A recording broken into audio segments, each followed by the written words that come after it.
John Wesley 1703 June 17వ తారీఖున Samuel Wesley, Susanna Wesley అను దంపతులకు కలిగిన 19 మంది బిడ్డలలో 15వ వాడిగా పుట్టెను. ఆ 19 మందిలో 10 మంది మాత్రమే బ్రతికిరి. వారిలో జాన్ వెస్లీ ఒకడు. వెస్లీ కూడా తన 6వ సంవత్సరములోనే భయంకరమైన అగ్నిప్రమాదములో మరణించవలసియుండెను. కాని అతని కొరకు గొప్ప ఉద్దేశ్యములు కలిగిన దేవుని కృప అతనిని కాపాడెను. వెస్లీ తండ్రి బోధకుడు, తల్లి చిన్న వయస్సు నుండి బిడ్డలను దేవుని భయభక్తులలో పెంచిన స్త్రీ. వెస్లీ దేవుని భయభక్తులయందును జ్ఞానమందును పెరుగుచు తన 15వ సంవత్సరములో ఆక్స్ఫర్డ్ యూనివర్సిటీలో చేరి విద్యాభ్యాసము నందు ముందుకు సాగుచుండెను. తన 23వ సంవత్సరానికి ఎం.ఏ. ముగించడమే కాక లాటిన్, గ్రీకు, హీబ్రూ, ఫ్రెంచి మొదలగు భాషలలో ఆరితేరిన వాడాయెను. వెస్లీ తల్లిదండ్రులు ఇతనిని సేవకు ప్రత్యేకించిరి. వ్యక్తిగతముగా వెస్లీ అపవిత్రమైన కార్యాలకు చోటివ్వనందున తాను పరిశుద్ధుడననే అభిప్రాయమును కలిగియుండెను. తన తండ్రి పాస్టరు అయినందున తాను కూడా తన తండ్రి సేవలో కొనసాగవలెనని జాన్వెస్లీ తన్ను తాను సేవకు సమర్పించుకొనెను. ఉదయము, సాయంకాలము క్రమముగా బైబిలు చదువుకొనుటయు, చర్చికి వెళ్ళుటయు తన భక్తికి ఆధారమనుకొనుచుండెను. వ్యభిచారము, దొంగతనము మొదలగు అసహ్యకరమైన పాపములు తాను చేయుటలేదు కాబట్టి తాను మంచివాడనని అనుకొనుచుండెను. గాని తన స్వనీతి, గర్వము, అవిశ్వాసము అనునవి రక్షణకు అడ్డుగా ఉన్నవని అతడు గ్రహించలేకపోయెను. థామస్ ఏ. కెంపస్ వ్రాసిన క్రీస్తు అనుకరణ అను పుస్తకమును చదివిన తరువాత వెస్లీ తన అభిప్రాయమును మార్చుకుని, బాహ్య శుద్ధి కంటే అంతరంగ శుద్ధి ముఖ్యమని, నిజమైన భక్తి బహిరంగ క్రియలను చేయుట కాదుగాని అంతరంగములో ఉండవలసినదని గ్రహించి, దేవుని ముందు తన నీతి క్రియలు మురిగి గుడ్డల వంటివని గుర్తించెను. అయినను ఇంకనూ లోతైన రక్షణానుభవము పొందనివాడిగానే యుండెను. గనుక ఆయన పరిచర్యలో ఆత్మలు రక్షించబడుట చూడలేకపోయెను. కాని 1735 అక్టోబర్ 18వ తారీఖున జాన్వెస్లీ, అతని సహోదరుడైన చార్లెస్ వెస్లీ ఓడలో అమెరికాకు మిషనరీలుగా ప్రయాణమైరి. ఆ ఓడలో భక్తిపరులైన మొరేవియనులు కొందరుండిరి. వారిలో ఒకరైన పీటర్ బోలర్గారు జాన్వెస్లీకి ఓడలో పరిచయమాయెను. ఆయన, నీవు రక్షించబడితివా అని అడిగిన ప్రశ్నకు ఆశ్చర్యపడిన వెస్లీ, నేను చిన్న వయస్సు నుండి పరిశుద్ధముగా యున్నాను, దేవుని సేవకు అర్పించుకున్నాను అని చెప్పెను. రక్షణ క్రీస్తునందు విశ్వాసముంచుట ద్వారా వ్యక్తిగతముగా సంపాదించుకొనవలసిందేగాని మంచిగా బ్రతుకుట వలన వచ్చునదిగాదా ని ఆయన తెలియజేసెను. యేసుక్రీస్తు లోకరక్షకుడని ఎరుగుట కాదు గాని యేసుక్రీస్తు నీ రక్షకుడైనాడా అన్న మరొక ప్రశ్న వెస్లీని కదిలించెను. రెడ్ ఇండియన్లను రక్షించుటకు నేను అమెరికా వెళ్ళుచుంటిని. అయ్యో, నన్నెవరు రక్షింపగలరు? విశ్వాసములేని నా దుష్ట హృదయము నుండి నన్నెవరు విడిపించగలరు అని పశ్చాత్తాపపడి లోతైన రక్షణానుభవమును 1738 మే 24వ తేదీన పొందెను. ఆ తరువాత ఎక్కువగా 3 ప్రార్థనలో గడుపుచు ఆత్మల రక్షణార్థమై భారము పొంది సేవ చేయుచుండెను. ప్రార్థనలో అధిక సమయము గడుపుట వలన ఆయన సంపూర్ణముగా రక్షించబడెను. సేవలో ఆశీర్వాదము ప్రారంభమాయెను. ప్రతిదినము ఉదయం 4 గంటలకే లేచి ప్రార్థించుట మొదలుపెట్టెను. వీధులలోనికి వెళ్లి ప్రసంగించుచుండగా అనేక వందల మంది పశ్చాత్తాపపడి ప్రభువు వైపు తిరుగుచుండిరి. కుండపోతగా వర్షము కురియుచున్నను. లండన్ వీధులలో 2-3 గంటలసేపు ప్రసంగించుచున్నప్పుడు ప్రజలు వర్షములో తడియుచున్నను ఆసక్తితో దేవుని వాక్యమును వినుచుండిరి.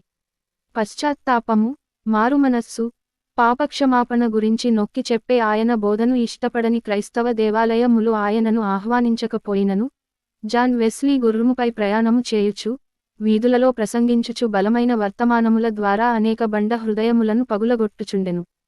జనులు పశ్చాత్తాపపడి పరివర్తన చెందుచుండిరి. వెస్లీ చాలా కట్టుదిట్టములు, క్రమశిక్షణ కలిగినవాడు. వెస్లీ పరిచర్య అంతకంతకు విస్తరించి ఇంగ్లాండు దేశములో ఉజ్జీవ జ్వాలలు రగులుకొనెను. ఆయన సహోదరుడైన చార్లెస్ వెస్లీ, జాన్ వెస్లీకి తోడుగా యుంటూ తన మధురమైన సంగీతము ద్వారా హృదయాలను స్పందింపజేసే భావయుక్తమైన పాటలతో అనేకులను పశ్చాత్తాపములోనికి నడిపించుచుండెను. లోకమే నా సేవాస్థలము అనుచు అనేక స్థలములలో ప్రయాణము చేయుచు అనేక పట్టణములలో, గ్రామములలో రాత్రనక పగలనక ప్రసంగించుచుండెను. ఆయన ప్రసంగములు బాణముల వలె మనుష్యుల హృదయములలో దూరుచు పశ్చాత్తాపమును కలిగించుచుండెడివి. ఆయన కూటములలో అనేకులు క్రిందపడి దొర్లుచు వారి పాపములు ఒప్పుకొనుచు కన్నీటితో ప్రార్థించుచు విడుదల పొందెడివారు. ఆయన చాలా కఠినుడుగాను క్రమశిక్షణ కోరువాడుగాను ఉన్నప్పటికిని ఆయనలో ఉన్న సహనము, దీనత్వము అనేక ఆత్మలను సంపాదించుటకు సహాయపడెను. ఆయన ఇంగ్లాండులో మాత్రమే కాక ఐర్లండు, అమెరికా, కెనడా మొదలగు దేశములలో కూడా సేవ ప్రారంభించెను. మెథడిస్టు సంఘస్థాపకుడు ఈయనే. ఈయన ప్రతి మైలు ప్రయాణము వెనుక, ప్రతి ప్రసంగము వెనుక ప్రార్థన ఉండేది. ప్రసంగములోని ప్రతి మాట వెనుక కన్నీరు ఉండేది. అందువలననే కఠిన హృదయులు వీటి కూటములలో కూడా పశ్చాత్తాపపడి, కన్నీటితో సిలువను వెదకి రక్షింపబడెడివారు. జాన్ వెస్లీ ధనాపేక్షకు ఎట్టి చోటివ్వక, డబ్బు, పెంట, పేడ, దానిని నేను వెదకను, ఆశించను. దాని కొరకు నేను ప్రయాసపడను, అంటుండేవాడు. అలాగే తన జీవిత దినములలో దేవుని పరిచర్యకు ఎంతో డబ్బు ఖర్చు పెట్టెను గాని, డబ్బు దాచుకొనుటకు ప్రయత్నించలేదు. అలాగే ఆయన మరణించినప్పుడు ఆయన సొరుగులో కొన్ని చిల్లర డబ్బులు తప్ప ఆయన పేరున ఏ ఆస్తి లేకపోవుట కనుగొనిరి. జాన్ వెస్లీ సంవత్సరమునకు 30 పౌండ్లు సంపాదించినప్పుడు 28 పౌండ్లు ఖర్చు చేసుకుని, కష్టములో ఉన్నవారికి మిగిలిన 2 పౌండ్లు ఇచ్చేవాడు. తద్వారా మరుసటి సంవత్సరము అతని ఆదాయము 60 పౌండ్లు అయినప్పుడు కూడా 28 పౌండ్లే ఖర్చు పెట్టుకుని, మిగిలినది దేవుని కొరకు, పేదల కొరకు వాడెను.